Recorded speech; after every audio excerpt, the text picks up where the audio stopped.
Good morning friends, कैसे हैं आप लोग। लास्ट लेक्चर में हम लोग स्फीयर स्टार्ट हुए थे, उसमें डिफरेंट चीज़ें हम लोग ने देखा था। ठीक है, उसी में कंटिन्यू आगे करते हैं।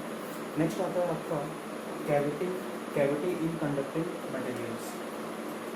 नेक्स्ट है कैविटी इन कंडक्टिंग मटेरियल। कोई कंडक्टिंग मटेरियल है, अगर उसमें कैविटी आ जाए तो इलेक्ट्रिक फील्ड क्या होगा, ठीक है, उसी के एनालिसिस करने जा रहे हैं। तो सपोज अपने पास एक कंडक्टर है, ठीक है, कंडक्टिंग कंडक्टर है, उसके अंदर कैविटी है। ठीक, मतलब क्या है कि ये इतना पोर्शन जो है, वो क्या है, हॉलो है। ठीक है, यहाँ पे क्या है, मटेरियल है, कंडक्टिंग मटेरियल।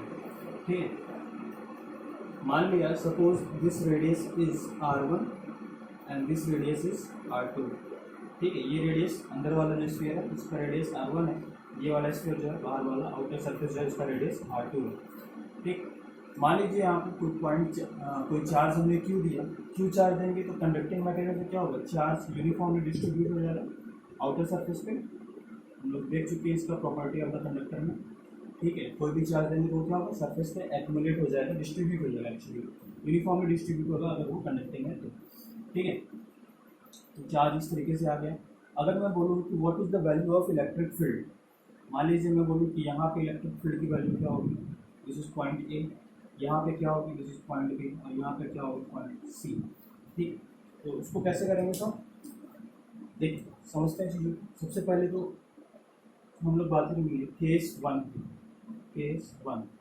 केस वन क्या है, जब आर की वैल्यू लेस देन R1 है ना।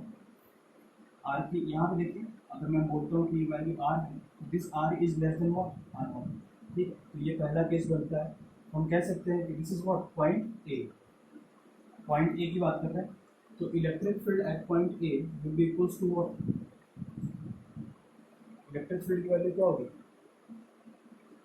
देखिए यहाँ पे कोई भी चार्ज नहीं है, electric field at A will B zero. ठीक है, आप चाहो तो इसको लिख सकते हो E dot d a is equals to q in upon में एप्सिलॉन नॉट। गॉस में लगा सकते हैं आप। तो क्यू इन की वैल्यू क्या है, यहाँ पे कोई चार्ज ही नहीं है ना। हमको पता है कि सारा सारा चार्ज कहाँ बाहर है, अंदर तो कोई चार्ज ही नहीं, तो क्यू इन की वैल्यू क्या हो जाएगी, जीरो हो जाएगी। यहाँ से ही निकल के आया कि electric field at point A will be equals to zero. मैंने डायरेक्ट लिख दिया था। ठीक है, केस टू देखिए, केस टू कह रहा है कि जब R की वैल्यू ग्रेटर देन R1 हो एंड लेस देन R2 हो, मतलब we are talking about point b, R1 से ज़्यादा बट R2 से कम, मतलब कहीं यहाँ पॉइंट बी। उस केस में क्या होगा, यहाँ भी हम लिख सकते हैं E dot d a is equals to q in upon में एप्सिलॉन नॉट। अब हम लोग प्रॉपर्टी ऑफ द कंडक्टर से हम जानते हैं कि जहाँ भी कंडक्टिंग मटेरियल वहाँ पे इलेक्ट्रिक फील्ड की वैल्यू क्या होगी, जीरो, मतलब वहाँ पे चार्ज हो गए, क्यू इन की वैल्यू क्या होगी, जीरो होगी। तो यहाँ से हम कह सकते हैं कि electric field at point B will also be equals to zero. Electric field A पे भी जीरो होगा, इलेक्ट्रिक फील्ड पॉइंट बी पे भी जीरो होगा। केस थ्री देखते हैं। केस थ्री क्या कहता है कि जब आर की वैल्यू क्या हो जाए, R2 से ज़्यादा हो जाए, when R is greater than R2, मतलब कहीं बाहर पॉइंट सी। ठीक है, इस केस में क्या होगा, यहाँ भी लगाएंगे अपन गॉस लॉ। तो E dot d a is equals to q in upon में एप्सिलॉन नॉट। ठीक है, यहाँ से आप चेक कर सकते हो कि क्यू इन की वैल्यू क्या होगी, गॉस लॉ लगाइए, क्यू इन की वैल्यू क्या हो जाएगी, टोटल चार्ज क्यू हो जाएगी, और यहाँ से निकलेगा electric field will be equals to, electric field point c will be equals to के क्यू अपॉन में आर स्क्वायर। ये वैल्यू है, गॉस लॉ लगा के आप लोग देख सकते हो। ठीक है, डी ए की वैल्यू रख लीजिएगा 4πr², वहाँ से सॉल्व करके देख लेंगे तो सेम वैल्यू आएगी। ठीक है, नोट करिए। देखिए नेक्स्ट सिचुएशन है, इसमें क्या क्या है, सेमी कंडक्टिंग आपको मटेरियल है। ठीक है, कंडक्टिंग स्फीयर है। लास्ट केस में हमने क्या किया था, चार्ज को बाहर से दिया था, चार्ज जो था वो आउटर सरफेस पे डिस्ट्रीब्यूट हो गया था। इस केस में हमने चार्ज को कैविटी के अंदर रखा हुआ है, जो स्फीयर है ना अंदर वाला, उसके अंदर रखा हुआ है। ठीक है, अगेन रेडियस आपका ये R1 है। ठीक है, and this radius is R2। तो यहाँ पे पूछ रहा है कि what is the value of electric field. तो देखिए क्या होगा, ये चार्ज क्यू है तो इससे क्या होगा, फ्लक्स, पॉजिटिव फ्लक्स बाहर निकलेगा और वो सारा का सारा फ्लक्स कहाँ जाएगा, ये जो नीचे वाला जो अंदर वाला स्फेरिकल सरफेस है उस पे जाएगा। तो इस पॉजिटिव चार्ज की वजह से इनर सरफेस पे एक नेगेटिव चार्ज इंड्यूस होगा इस टाइप से,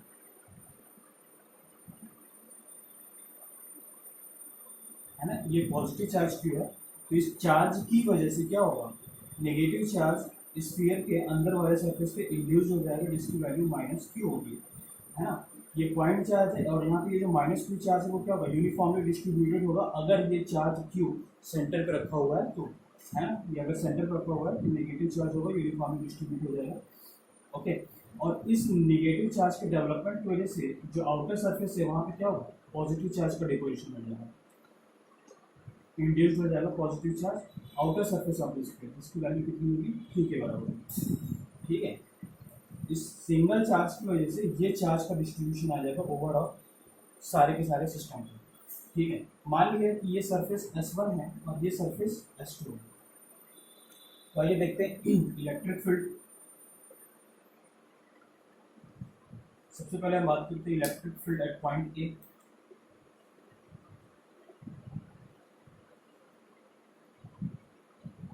ध्यान से देखेंगे इसको,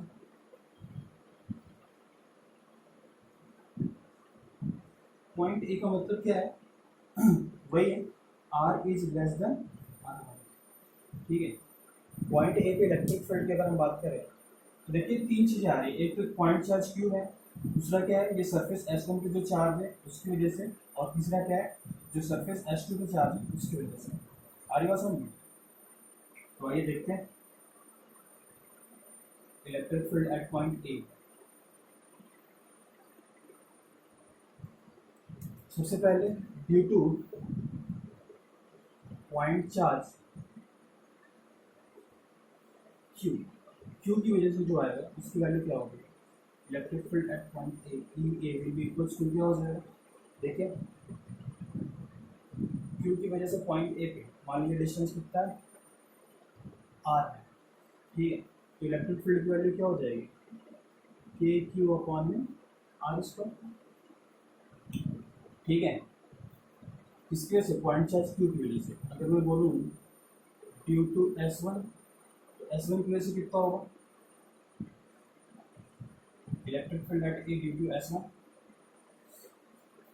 यहाँ पे गॉस ना लगाइए, एक सरफेस बनाइए, देखिए ये जो S1 है वो क्या हो रहा है, बाहर लाई कर रहा है, तो हम कह सकते हैं कि S1 की वजह से जो इलेक्ट्रिक फील्ड पॉइंट ए पे होगा वो क्या होगा, जीरो होगा, ठीक है, ठीक है। क्यों जीरो हो रहा है, S1 की वजह से, क्योंकि ये जो S1 का चार्ज है वो इस गॉसियन सरफेस से क्या है, बाहर लाई कर रहा है, ठीक है। नेक्स्ट आता है due to S2, S2 surface पे देखिए ये पॉइंट ए जो है वो यहाँ पे है, S2 जो सरफेस है वो यहाँ पे है, गॉसियन S2 जो है वो गॉसियन सरफेस से क्या बाहर की तरफ लाई कर रहा है, इसलिए S2 की वजह से भी इलेक्ट्रिक फील्ड की वैल्यू क्या हो जाएगी, जीरो हो जाएगी, ठीक है। तो this is the value of electric field at point A, point charge की वजह से के Q upon are square, S1 की वजह से जीरो एंड S2 की वजह से भी जीरो, ठीक है। अब हम बात करते हैं electric field at point B.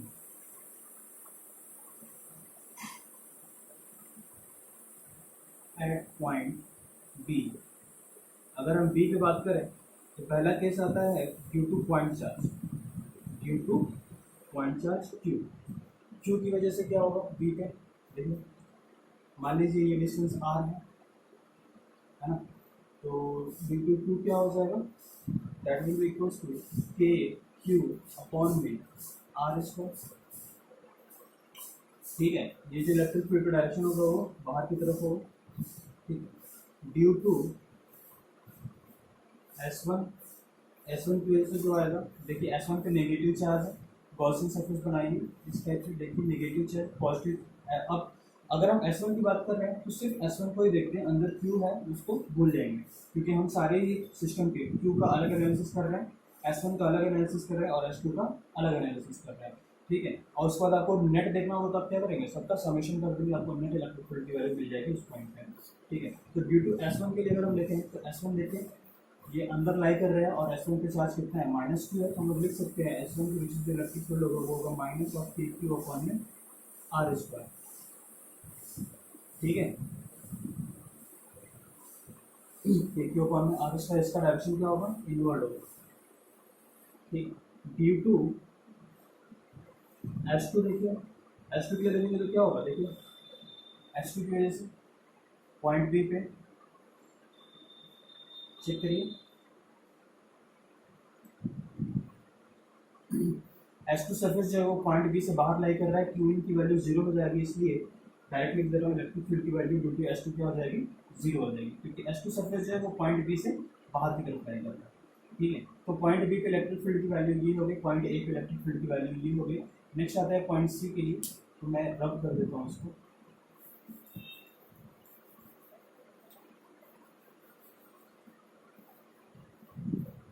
Check at point c,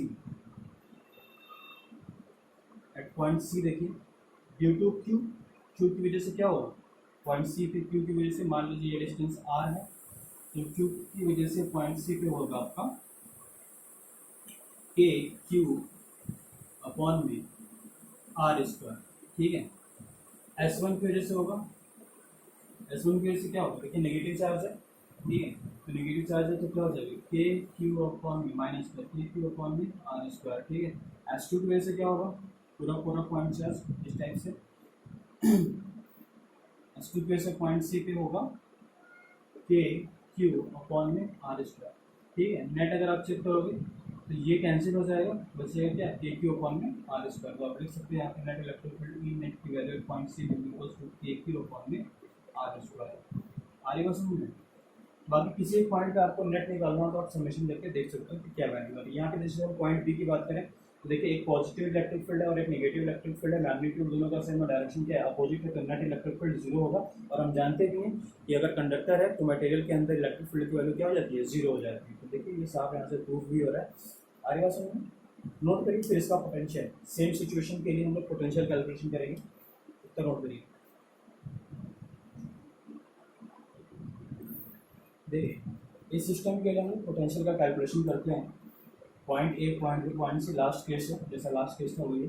last में हमने क्या किया था, इलेक्ट्रिक फील्ड कैलकुलेट किया था। यहाँ पे हम लोग पोटेंशियल की बात करते हैं। सबसे पहले हम बात करेंगे potential at point A, potential at point A.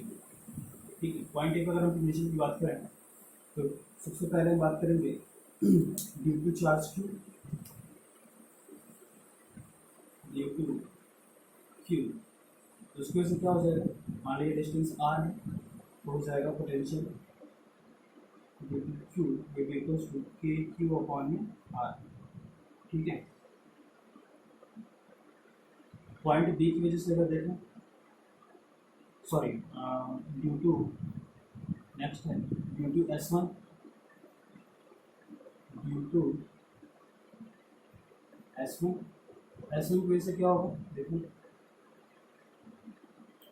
S1 की वजह से क्या हो जाएगा, value that will be equals to S1 की वजह से जो पोटेंशियल होगा उसकी वैल्यू होगी माइनस के क्यू अपॉन में आर। ठीक है, S1 आपका ये सरफेस है, इसकी वजह से जो पोटेंशियल होगा, इलेक्ट्रिक फील्ड की वैल्यू, सॉरी पोटेंशियल की वैल्यू S1 की वजह से कितनी हो जाएगी, माइनस है, क्योंकि S1 को जो चार्ज डिपॉजिट हुआ है वो क्या है, नेगेटिव है। अब हम बात करते हैं S2 की। ठीक है, तो ड्यू टू S2, S2 की वजह से क्या हो जाएगा, वैल्यू पॉजिटिव चार्ज है, डिस्टेंस कितना है, R2 है, तो पॉइंट ए की वैल्यू कितनी हो जाएगी, के क्यू अपॉन में आर। तो ये पोटेंशियल की वैल्यू हो गया पॉइंट ए। ठीक है, देख लीजिए, समझ लीजिए। ठीक है, नेक्स्ट है potential at point b, potential at point b. B point पे देखो, मान लीजिए ये डिस्टेंस, अब ये डिस्टेंस आर हो गया। ठीक है, जैसे यहाँ पे देखा था पॉइंट चार्ज क्यू की वजह से कितना आता है, के क्यू अपॉन में आर, डिस्टेंस आर का। ठीक है, point sorry S1 surface S1 की वजह से कितना आया था, माइनस के क्यू बाई आर। ठीक है, डिस्टेंस, सॉरी यहाँ पे रेडियस R1 होगा, है ना। सरफेस S1 से ये जो डिस्टेंस है वो कितना है, R1 का है, ये R1 हो जाएगा, ये R2 हो जाएगा, सॉरी, ठीक है। पोटेंशियल एट पॉइंट बी अगर हम बात करें तो सबसे पहले D2 चार्ज Q डायरेक्ट लिखता हूँ, Q की वजह से जो पोटेंशियल होगा पॉइंट बी पे उसकी वैल्यू कितनी हो जाएगी, k q by r. Point b से डिस्टेंस मान लीजिए कितना है, आर है, ठीक है। S1 की वजह से कितना होगा, S1 की वजह से S1 पे चार्ज कितना है, निगेटिव है, तो माइनस के क्यू अपॉन में आर, ठीक है। S2 की वजह से देखिए, S2 की वजह से कितना हो जाएगा, पॉजिटिव चार्ज है तो के क्यू तो लिख ही सकते हैं, अपॉन में डिस्टेंस कितना है, R2, तो ये हो गया R2। आगे बात समझ में, तो this is the value of what, electric field, sorry potential due to different system.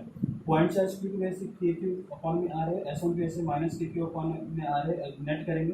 अगर हम बात करें नेट पोटेंशियल की, v net at point b, तो उसकी वैल्यू कितनी हो जाएगी, ये दोनों कैंसिल आउट हो जाएंगे, वैल्यू हो जाएगी के क्यू अपॉन में R2, पॉइंट बी के नेट पोटेंशियल की वैल्यू, ठीक है। अब हम बात करते हैं potential at point C.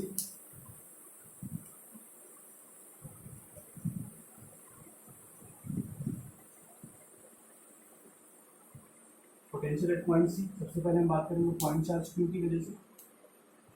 Point charge Q की वजह से पोटेंशियल वैल्यू कितनी हो जाएगी, मान लीजिए डिस्टेंस आर है तो वैल्यू कितनी हो जाएगी, के क्यू बाई आर, ठीक है। S1 की वजह से कितना हो जाएगा, माइनस के क्यू बाई आर, ठीक है।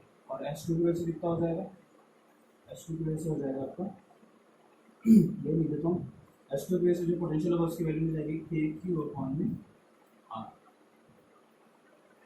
ठीक है। तो नेट पोटेंशियल की वैल्यू कितनी हो जाएगी, net potential at point c is equals to के क्यू अपॉन में आर। बार समझ, सिंपल है ना। अलग अलग सिस्टम मान लिया, point charge q, surface S1, surface S2, और उसको ऐसे इलेक्ट्रिक फील्ड एंड पोटेंशियल अपन ने कैलकुलेट कर लिया। देखिए नोट करिए,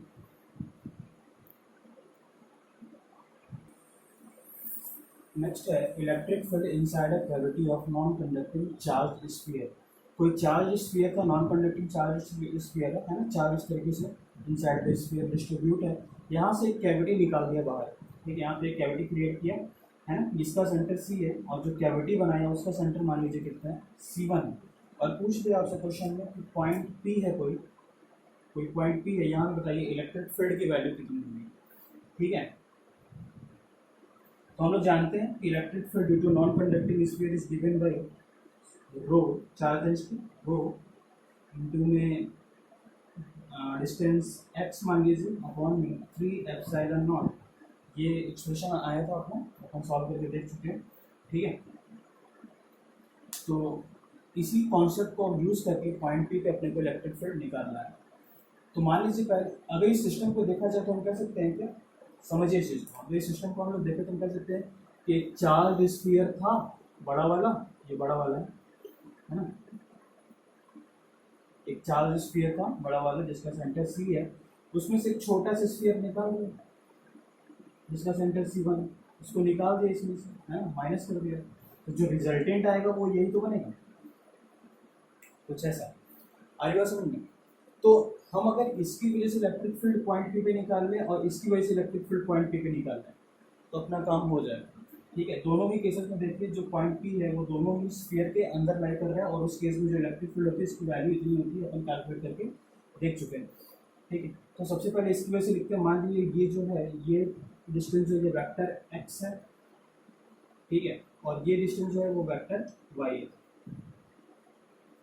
सिंपल, ठीक है। मान लिया कि ये ऐसा ऐसा दे रखा है डिस्टेंस, ठीक, तो हम क्या करें,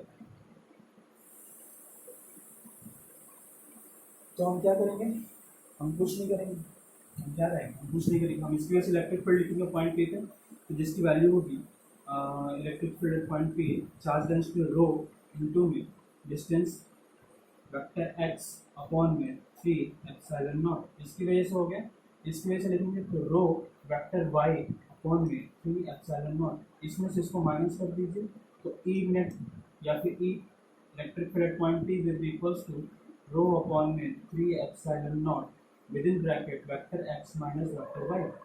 ठीक है, आप चाहो तो इसको कुछ नाम दे दो। Electric field at point p will be equals to rho upon में 3 एप्सिलॉन नॉट, इसको नाम दे दिया मैंने vector a. Vector where vector a is equals to what, vector x minus vector y. This is the answer, simple.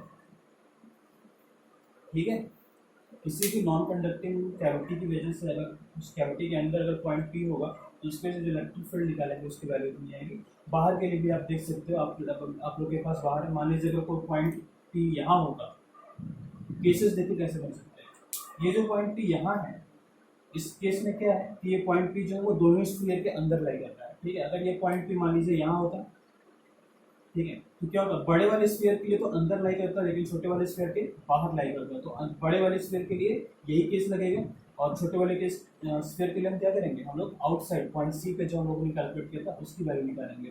ठीक है, और अगर कहीं कहीं पॉइंट पी यहाँ पे होता तो दोनों ही स्फीयर बाहर वाला केस लगता है। आगे बात समझ में, तो इस तरीके से डिफरेंट डिफरेंट केसेस बना करके क्वेश्चन को सॉल्व किया जा सकता है। ये बेसिक फंडा है इस टाइप के क्वेश्चन को सॉल्व करने का, नोट करिए।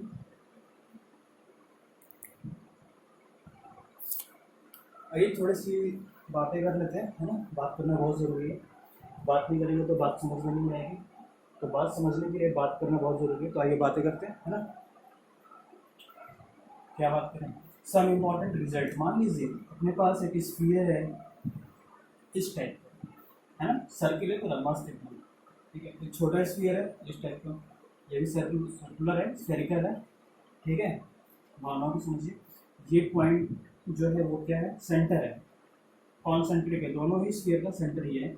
यहाँ पे मान लीजिए पॉइंट चार्ज क्यू रख दिया। अगर यहाँ पे पॉइंट चार्ज क्यू रखेंगे तो अंदर वाले सरफेस पे नेगेटिव चार्ज डेवलप इंड्यूस हो जाएगा, है ना, इस टाइप से। ठीक है, और बाहर वाले स्फीयर पे पॉजिटिव चार्ज इंड्यूस होगा इस तरीके से। क्वेश्चन ये है यहाँ पे कि अंदर वाला चार्ज यूनिफॉर्म है या फिर बाहर वाला, ये जो अंदर वाले सरफेस पे चार्ज डिस्ट्रीब्यूट होगा वो यूनिफॉर्म है या फिर बाहर जो चार्ज डिस्ट्रीब्यूट हुआ है वो यूनिफॉर्म है। दिया हुआ है कि चार्ज जो है पॉइंट चार्ज क्यू जो है वो स्फीयर के सेंटर पे रखा हुआ है। ठीक है, देखिए सेंटर पे रखा हुआ होगा तो क्या होगा, हर एक पॉइंट से डिस्टेंस जो होगा वो सेम होगा, रेडियस के बराबर r1 जिसको हमने नाम दिया था। सारा का सारा पॉइंट क्या होगा, r1 डिस्टेंस पे होगा, तो जो आपका इलेक्ट्रिक फील्ड होगा हर एक पॉइंट की वैल्यू क्या रहेगी, सेम रहेगी, के क्यू अपॉन में आर स्क्वायर। ठीक है, और बाहर जो है सर्कुलर पाथ है। ठीक है, तो यहाँ पे भी क्या होगा, चार्ज जो होगा आपका यूनिफॉर्म होगा, मतलब हम कह सकते हैं कि यूनिफॉर्म डिस्ट्रीब्यूशन यहाँ भी होगा और यूनिफॉर्म डिस्ट्रीब्यूशन आउटर सरफेस पे भी होगा। ठीक है, सेकेंड केस देखते हैं।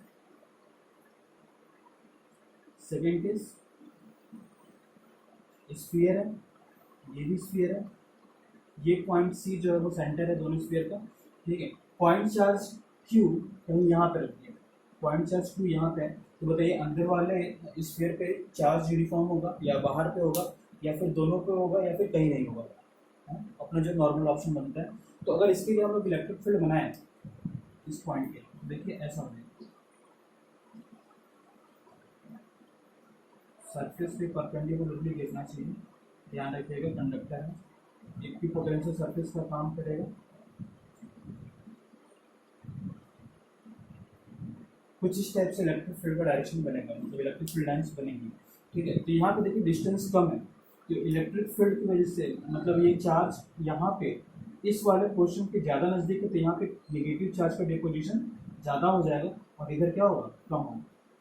तो हम कह सकते हैं कि यहाँ पे चार्ज डेंसिटी ज़्यादा है, यहाँ पे चार्ज डेंसिटी कम है। तो यहाँ पे अंदर वाले सरफेस S1 की बात करें तो यहाँ पे चार्ज का डिपोजिशन जो है, डिस्ट्रीब्यूशन जो वो क्या है, नॉन यूनिफॉर्म डिस्ट्रीब्यूशन है, नॉन यूनिफॉर्म डिस्ट्रीब्यूशन। ठीक है, अगर हम लोग बाहर वाले सरफेस S2 की बात करें, ठीक, तो बाहर वाले सरफेस पे क्या होगा, चार्ज यूनिफॉर्मली डिस्ट्रीब्यूट होगा क्योंकि स्फीयर है, रेडियस सेम, यूनिफॉर्म सरफेस है, इसलिए यहाँ पे यूनिफॉर्म डिस्ट्रीब्यूशन होगा। आप कह सकते हो कि सर जी यहाँ भी तो यूनिफॉर्म सरफेस है, मतलब स्फेरिकल सरफेस है, यहाँ पे यूनिफॉर्म डिस्ट्रीब्यूशन क्यों नहीं हो रहा है, यहाँ पे यूनिफॉर्म डिस्ट्रीब्यूशन हो रहा है। तो यहाँ पे क्या है, ये पॉइंट चार्ज जो है वो सेंटर पे नहीं रखा हुआ है, यहाँ पे डिस्टेंस कम है, तो ये नेगेटिव चार्जेस का डिपोजिशन यहाँ पे क्या होगा, ज़्यादा होगा, और इधर क्या होगा, कम होगा। आ रही बात समझ, नोट कर देखना, फिर नेक्स्ट देखते हैं आगे। देखिए नेक्स्ट केस में क्या है, कैविटी जो है वो इरेगुलर शेप का है, बाहर वाला सरफेस जो है वो क्या है, स्फेरिकल है, पॉइंट चार्ज क्यों रखा है, तो यहाँ पे नेगेटिव चार्ज डेवलप होगा, ठीक है, लेकिन इरेगुलर शेप होने की वजह से यहाँ पे क्या होगा, नॉन यूनिफॉर्म डिस्ट्रीब्यूशन होगा, ठीक है, बट आउटर सरफेस क्या है, यूनिफॉर्म है, रेगुलर आपका स्फीयर दिख रहा है। तो इस केस में क्या होगा, जो बाहर सरफेस डिपॉजिट होगा वो क्या होगा, यूनिफॉर्म डिपोजिशन होगा, uniform distribution of the charge होगा, ठीक है। फोर्थ केस देखते हैं।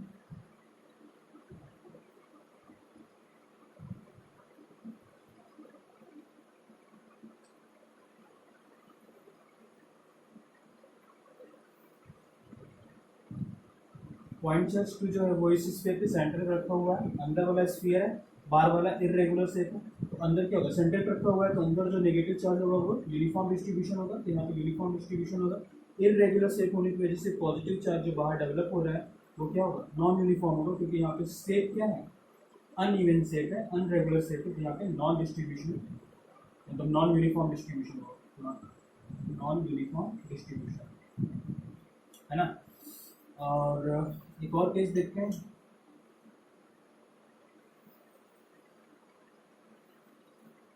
अंदर वाला सरफेस भी इरेगुलर है, बाहर वाला सरफेस भी इरेगुलर है, यहाँ पे चार्ज क्यों दे रही है, यहाँ भी नॉन यूनिफॉर्म डिस्ट्रीब्यूशन होगा, अंदर वाले सरफेस पे बाहर वाले सरफेस पे भी नॉन यूनिफॉर्म डिस्ट्रीब्यूशन होगा, ठीक है। तो ये कुछ डिफरेंट केसेस थे आपके कंडक्टर के केस में, अगर कैविटी होगी तो किस तरीके से चार्ज का डिस्ट्रीब्यूशन होगा, इसको हम लोगों ने डिफरेंट डिफरेंट स्ट्रक्चर बना करके देखा और समझा, ठीक है।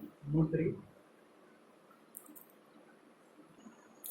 नेक्स्ट है combination of conducting shell, conducting shell है उसको कंबाइन किया, शेल मतलब क्या है, हॉलो स्फीयर है, ठीक है, सेम कंडीशन है, अंदर वाले स्फीयर का रेडियस r1 है, बाहर वाले स्फीयर का रेडियस r2 है, ठीक है, सरफेस s1 है, surface s2, point A B c, ठीक। मान लिया कि अंदर वाला सरफेस जो इस पर चार्ज q1 दे रखा है और आउटर सरफेस पे चार्ज q2 दे रखा है, और पूछ रहा है find the potential at point A B C and potential of surface S1 and potential of surface S2, ठीक। तो सबसे पहले हम बात करेंगे potential at point A. Potential at point ए की वैल्यू कितनी हो जाएगी, देखिए जो अंदर इलेक्ट्रिक फील्ड जीरो है, तो जो पोटेंशियल सेंटर पे होगा वही पोटेंशियल कहाँ होगा, पॉइंट ए पे होगा, इक्वि पोटेंशियल सरफेस हो जाएगा ना, इलेक्ट्रिक फील्ड जीरो, अरे E is equals to zero, तो डी वी ओवर में D R was equals to what, अगर ई जीरो हो जाएगा तो चेंज इन पोटेंशियल क्या हो जाएगा, यहाँ से जीरो हो जाएगा, ठीक है, आरी बात समझ ना। तो पोटेंशियल में कोई चेंज नहीं होगा, तो जो पोटेंशियल सेंटर पे वही पोटेंशियल पॉइंट ए पे होगा, तो potential at point A will be equals to K Q1 upon में R1 और S2 सरफेस S2 की वजह से जो पोटेंशियल होगा उसकी वैल्यू कितनी हो जाएगी, के Q2 अपॉन में R2, सिंपल, डिस्टेंस R2 है, ठीक है। S1 के लिए देखेंगे तो सिर्फ S1 को देखिए, S2 के लिए देखेंगे तो सिर्फ S2 के लिए देखिए, और दोनों का वैल्यू लिख दीजिए, समेशन कर दीजिए, नेट पोटेंशियल निकल जाएगा, ठीक है। पोटेंशियल एट पॉइंट बी देखिए, potential at point B point यहाँ है, तो मान लिया कि डिस्टेंस कितना है, R है, तो S1 की वजह से देखिए जो चार्ज Q1 है उसकी वजह से पोटेंशियल होगा, उसकी वैल्यू कितनी हो जाएगी, उसकी वैल्यू हो जाएगी के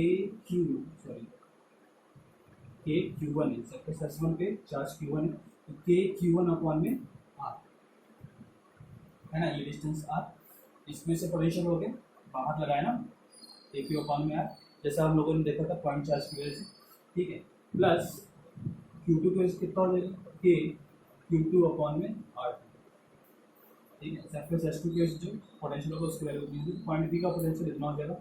पॉइंट सी की बात करें, ठीक, पॉइंट सी को हम लोग मान लेते हैं, पॉइंट सी को इस पे मान लेते हैं यहाँ, तो पॉइंट सी की वजह से देखिए कितना आएगा, हालांकि यहाँ भी कर सकते हो, इशू नहीं है, लेकिन इसमें कोई वैरायटी नहीं मिलेगी, डायरेक्ट लिख देंगे अपन क्या, के Q1 अपॉन में R प्लस के Q2 अपॉन में R, तो वो उसमें कोई इशू नहीं है। यहाँ पे देखते हैं, तो सबसे पहले हम बात करेंगे Q1 की वजह से, तो Q1 के लिए देखिए क्या हो जाएगा, के Q1 अपॉन में R2 प्लस Q2 की वजह से कितना हो जाएगा, के Q2 अपॉन में R2, यहाँ पे थोड़ा कंफ्यूजन हो सकता है, यहाँ पे सर R1 क्यों नहीं लिख रहे है ना, क्योंकि पॉइंट सी की जो डिस्टेंस है, अगर हम बात करेंगे पॉइंट सी का जो डिस्टेंस है यहाँ से कितना है, वो R2 है, इसलिए के Q1 अपॉन में R2, और यहाँ पे तो है ही R2 दिख रहा है, Q2 जो है वो R2 पे लाई करता है। तो इसकी वजह से जो पोटेंशियल होगा उसकी वैल्यू कितनी हो जाएगी, तो potential at point A, point B, point C, combination of cell के केस में इस तरीके से हम लोग फाइंड आउट कर सकते हैं। ठीक है, नोट करिए।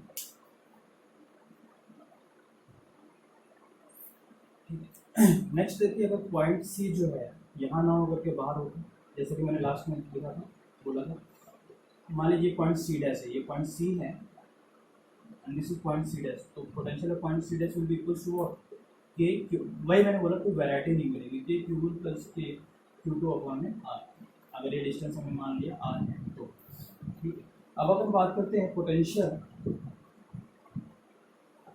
ऑफ सरफेस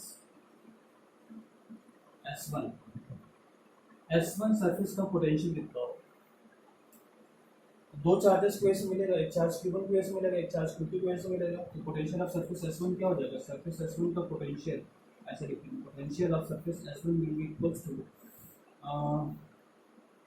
के Q1 अपॉन में R1, इसकी वजह से, और इसकी वजह से कितना हो जाएगा, प्लस के Q2 अपॉन में R2।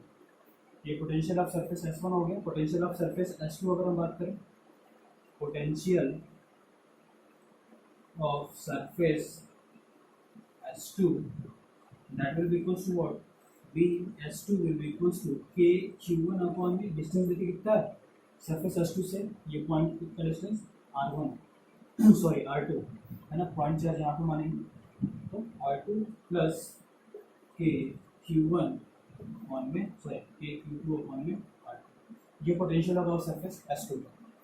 ठीक है, सारी चीज़ें अपने को पता चल गई। नीचे दोनों में R2 आएगा, यहाँ पे S1 के लिए R1 Q1 के लिए और R2 Q2 के लिए। ठीक है, नोट करिए।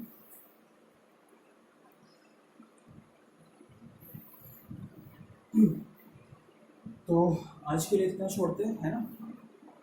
पोटेंशियल डिफरेंट सेल्स के बारे में निकालना हमने सीखा। ठीक है, डिफरेंट पॉइंट पे हमने पोटेंशियल सीखा। नेक्स्ट लेक्चर में सीखेंगे जब दो स्फीयर, दो कंडक्टिंग मटेरियल को जब कनेक्ट करते हैं तो चार्ज का फ्लो कैसे होता है, कब तक होता है, उनका क्या प्रोसीजर होता है, ठीक है, क्या कॉन्सेप्ट होता है, उसके बारे में स्टडी करेंगे। तो नेक्स्ट टॉपिक आपका होगा connection of two conducting material. ठीक है, till then take care, have a good day, thank you.